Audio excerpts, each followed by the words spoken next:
Welcome back to the Word for the Valley podcast, where we listen to sermons from Pastor Mike's in-depth teaching through the book of Matthew. And in Matthew 12, Jesus faces opposition and hostility. Yet instead of shrinking back or compromising, he proves himself to be the Son of God not only in his words, but also in his actions.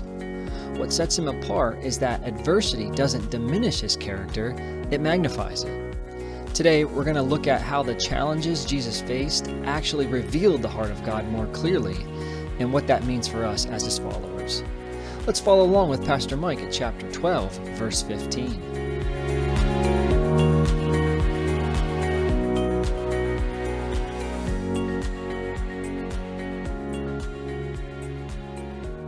Character is revealed in adversity. The famous quote from Miles McPherson, I've heard him say it years and years ago, and I'm not sure he's the first one to say it, but he's the one I remember who said it, that Christians are actually a lot like tea bags, that you never really know their full flavor until you put them into hot water. That oftentimes character, and even in the Christian life, that it is most thoroughly tested and most accurately revealed in adversity. I think to some degree, we would all like to believe that we are what we believe ourselves to be on our best days. I think we would all like to be able to believe that, right? When things are going good, when everything is right, just the sun is shining and it's 60 degrees in December, and it's beautiful. That's a remarkable miracle, by the way, in Pennsylvania, and 60 degrees and sun shining. In December, and to have everything kind of perfect and everybody's getting along and there aren't a whole lot of conflicts and these kinds of things, to think that we really kind of know what we're doing. We're good at this whole life thing. We know what's up, right? But then something happens and it doesn't even oftentimes need to be a whole lot. It comes across and it just sets us right on our seat, just knocks us right down. And then we wonder, what happened? How did this? Well, nothing really happened except you probably had a slightly inflated view of yourself. That actually, we should understand ourselves to be a bit more weak and a little less arrogant. We should understand ourselves to be in some ways much more dependent and a little less kind of self-supported. That in some ways we are still children in need of a lot of help. That God is more than willing to offer if we are willing to stay humble, if we are willing to keep asking. And this is his nature. This is where he meets us, right on that ground. He will exalt the humble, right? But he will also humble the exalted. Nobody comes to Christ in their own strength. We only ever come in humility. We only ever come in brokenness. We only ever come in lowliness. None of us comes in their own strength. Now, Jesus, obviously, as he leads this out for us, is going to prove himself to be the actual Son of God, not just in word, but also in action. And he's going to prove it to be that in adversity. One of the great things that we can recognize about the life of Christ is that he's so different from us, especially when things are challenging, that he actually seems in some ways to reinforce the true character of God. He doesn't move away from it. He actually in some ways doubles down on it. It becomes more of that, or at least it shines more clearly through his life than maybe at other times. And this is one of those examples. We saw last week in verse 14, the religious leaders, they are now actually beginning to plot and plan Christ's execution. They want to kill Jesus. He is just kind of throwing a wrench into their entire system. They want him out of there. And so they begin to plot how they might, it says in verse 14, destroy him. Verse 15 then says in the context, but when Jesus knew it, he withdrew from there. Now, he's not withdrawing because he's scared. He's only withdrawing to continue his ministry. All right? There will be a time when he also knows that they want to kill him, and he will march directly into Jerusalem, his face unmovable like a flint. It says in the Gospel of Luke that the disciples watched Jesus walk into Jerusalem, anticipating his own execution, and they marvel. They're astonished at just the way he walks towards Jerusalem. Unflinching, unmovable in many, many ways. But this time, It's not time for that yet. And so he moves away, withdrew from there. And it says that great multitudes followed him, and he healed them all. Now, the reason why he withdraws is because there's continual ministry to do, and it doesn't stop him from doing it. Right? It doesn't stop him from doing it. I think one of the great marks in the Christian life, and one of the things I want to grow into more and more for myself, is to just remain unmoved by whatever kind of is happening in the culture at the particular time. I want to know my calling. I want to know what God has for me. And I want to set my face to that and not be constantly moved by whatever winds of change come next. I want to be able to be steadfast and firm in that. Because I believe that God is going to evaluate us not based on what we intended to do. What's the quote, right? The road to hell is paved with good intentions. We're not going to be evaluated based on our intentions or based on our understandings. We're actually going to be evaluated based on what we do. Are we occupying until he comes? Are we holding steadfast in faith? Are we continuing clear to the end? And God wants that more and more in our lives. I want that more in my relationship with Jesus, clearly demonstrated by Christ here in this scene. Followed him, and he healed them all. Now, he tells them in verse 16, he warned them not to make him known, that it might be fulfilled, which was spoken by Isaiah the prophet, saying, and then we're going to see this quote from Isaiah, chapter 42, in these next 4 verses, right? But he's doing all of these miracles, and he's telling everybody, listen, don't go out there and make a big deal about it, right? I don't need a publicity campaign. I don't need an advertising campaign. I don't need you to verify that what I'm doing is valid, because what I'm doing is valid whether you verify it or not. And the remarkable thing, in contrast to so much of what we see in the modern church, right? Jesus does all these miracles and he downplays it. A lot of times in the modern church, they see one miracle and you're kind of not even sure that it's really a miracle. That just kind of seemed to be, good fundraising or something, kind of, it just kind of worked, right? Kind of thing. I'm not even really sure it was a miracle. And we're like, hey, look, it's a miracle. We want to tell everybody it's a miracle, right? And she's like, you don't need to do that. Because that's not how Christ verifies his ministry. That's not how Christ publicizes himself. That's not how he advertises himself. That's not how he wants to be known. It's not a marketing campaign. It's not an advertising campaign. It's not a mass kind of thing to let everybody know how great he is. He is going to appeal and come to one heart at a time, over and over and over again. And he wants us to know him that way, not by a billboard, not by a name in the sky, not by somebody kind of overhyping him, over promoting him. He wants us to know him directly. Us and him. Us and Jesus. So he tells everybody, just chill out on all that, right? I'd rather instead to reveal myself this way, which is in accordance with what Isaiah prophesied in Isaiah chapter 42. Behold, in verse 18, my servant whom I have chosen. Now, this is remarkable that Christ is going to take this prophecy and he's going to receive it for himself, as if this prophecy, which it was meant for Jesus. And the first thing it says here, my servant. This is Jesus Christ, the Son of God. And he comes across as a servant. I've actually heard a few people recently tell me they're studying through James and Jude. Remarkably, both brothers of Jesus who write epistles in the New Testament refer to themselves as servants. None of them name drop, right? It would be so easy for them. I happen to be the half-brother of Jesus kind of thing, It would be so easy to do that. They don't. I'm a servant. It's almost like because of their close kind of natural relationship, they want to diminish that as much as possible and just relate to him spiritually as a servant. Well, why would they do that? Well, they watched Jesus their entire life be a servant. That's who he was. He didn't name drop. Which would have been remarkable, 3 or 4 or 10? Yeah, yes, I am. I am actually God, right? all of our brothers and sisters thought they were God, right? All of our little kids thought they were God. They didn't know they weren't God, right? Jesus actually was God, and he doesn't take that upon himself at all. Instead, he becomes a servant. Actually, the servant whom I, as God speaks, have chosen, right? The designated servant, the true emissary, the true ambassador. My servant whom I have chosen. He says, be my beloved. Now, remarkable. That's how the Father refers to Jesus at the baptism, at the transfiguration. This is my beloved Son, in whom I am well pleased.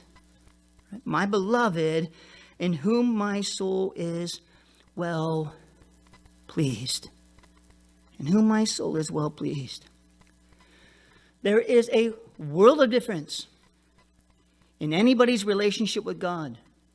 From living on the plane where we're doing what God requires, to getting to the place where we grow in maturity, where we actually do what God desires.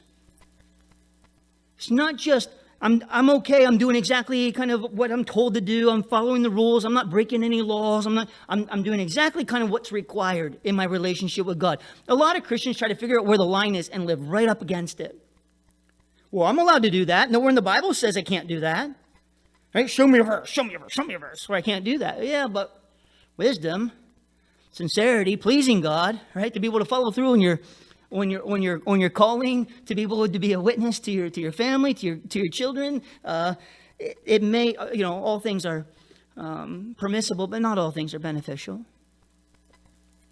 And I think it is a huge mark of spiritual growth in all of our lives, where we stop trying to quibble where the lines are and living just on the side of obedience and in the lines where Christ draws the lines, to living in a place where we know where he's pleased, where he's blessed.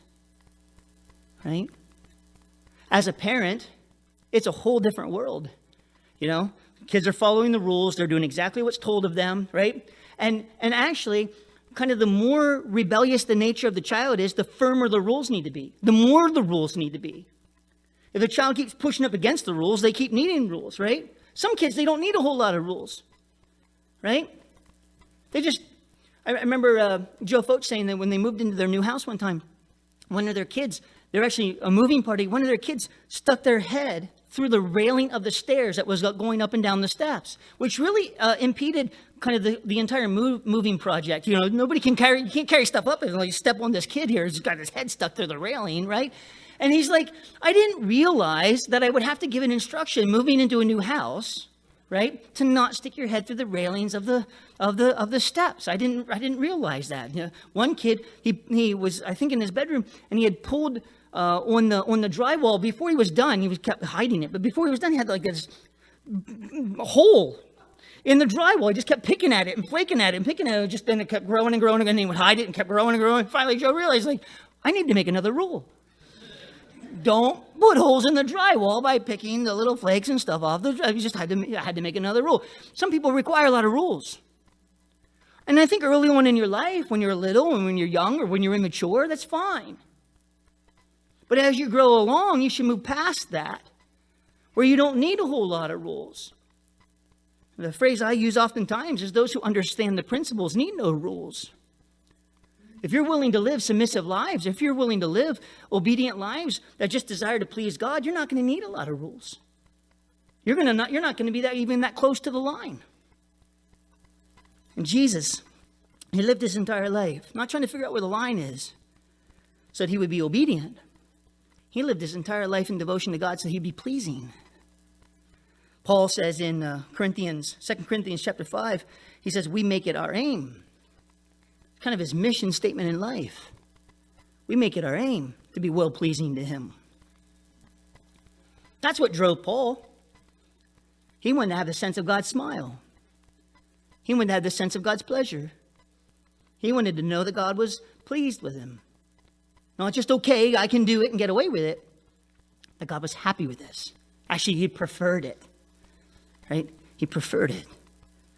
My beloved, in whom my soul is well pleased, I will put my spirit upon him. Now, years ago, somebody just out of this verse, I will put my spirit upon him. And they just said, and I wrote it down in my notes, and it has stuck with me ever since. This then becomes the truest definition of the Spirit-filled life. This becomes the truest definition of the Spirit-filled life. I don't know what you think about when we talk about being Spirit-filled. Some people immediately go to hyper-charismania, right? Running around like a wild man, kind of thing. Oh, that guy's Spirit-filled. No, he's crazy, right? He's not Spirit-filled. He's just energetic, right? Slightly out of control.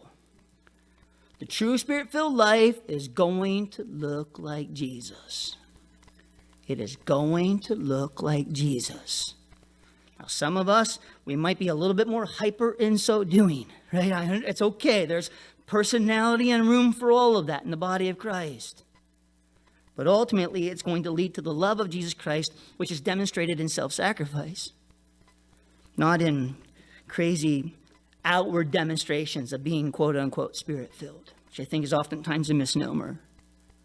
Now, I will put my Spirit upon him, and he will declare justice to the Gentiles. It's interesting, 2 times in this passage, the Gentiles are mentioned, and we'll save it till we get to the second one here, but he will declare justice to the Gentiles. Now, in verse 19, he will not quarrel nor cry out. So apparently he doesn't do Twitter. Because what else do you do on Twitter except quarrel or brag about yourself? He does not quarrel nor cry out. We're told in Timothy that the servant of God must not strive. If you feel like you need to argue somebody into the kingdom, just stop. Because it ain't going to work. You may argue them into your way of thinking. You may win an argument. They may cede to your profound wisdom and eloquent oratory skill. Oh, yes, you're right, right?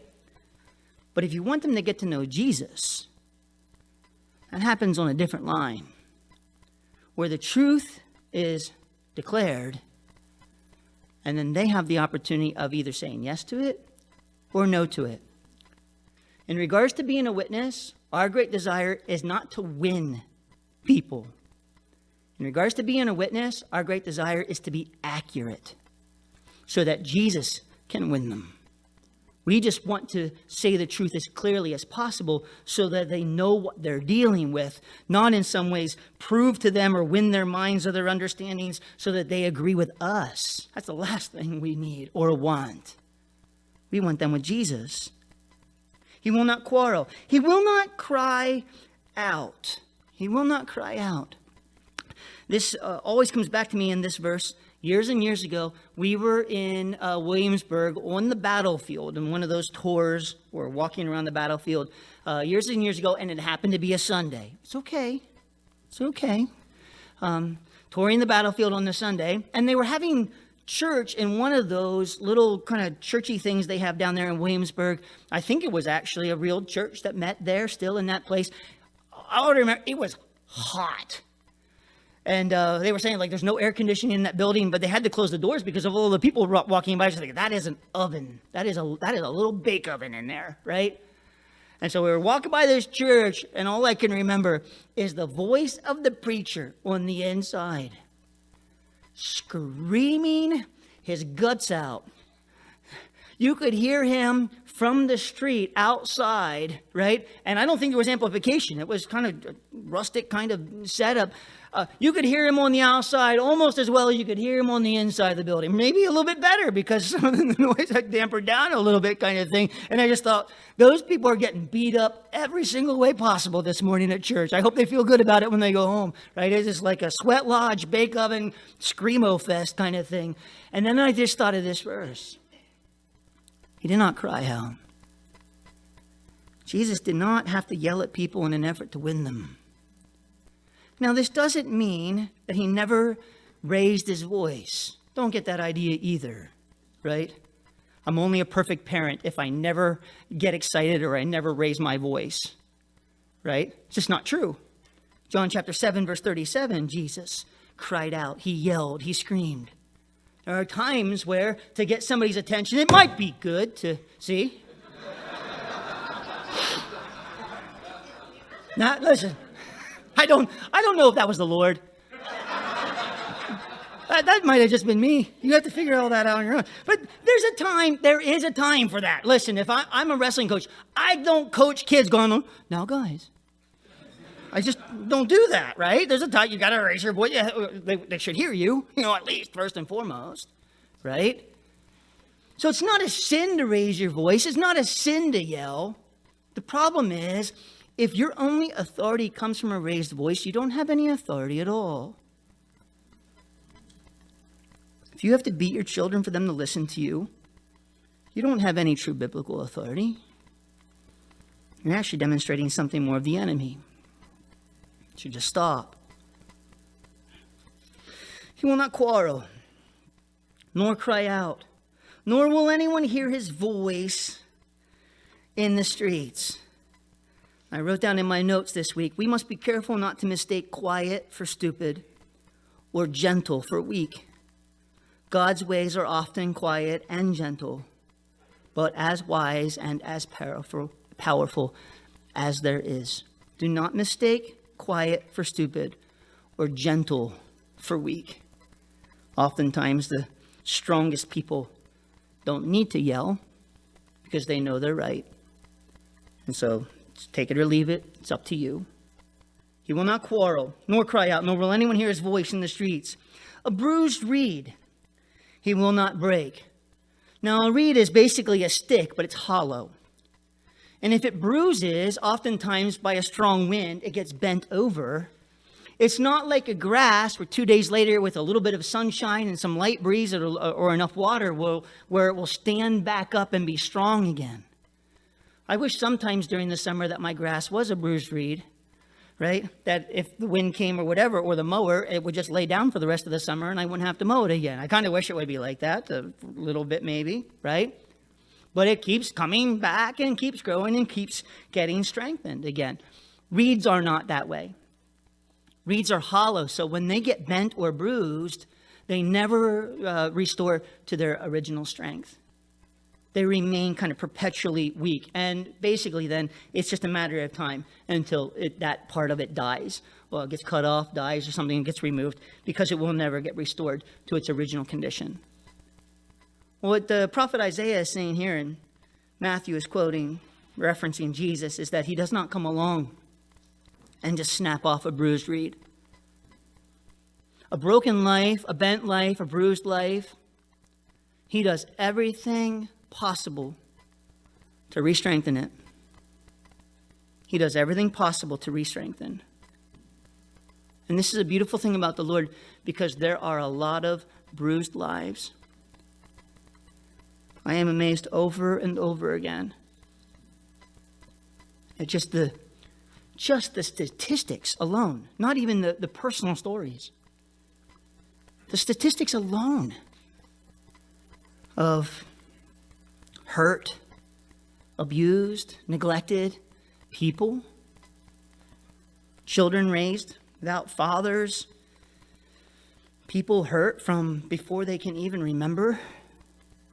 The statistics alone, and then each individual story, and it's like, how do you fix something like that? Jesus does. One at a time, comes along, brings it back up, splints it, helps it. He doesn't just lop it off, start over with something new.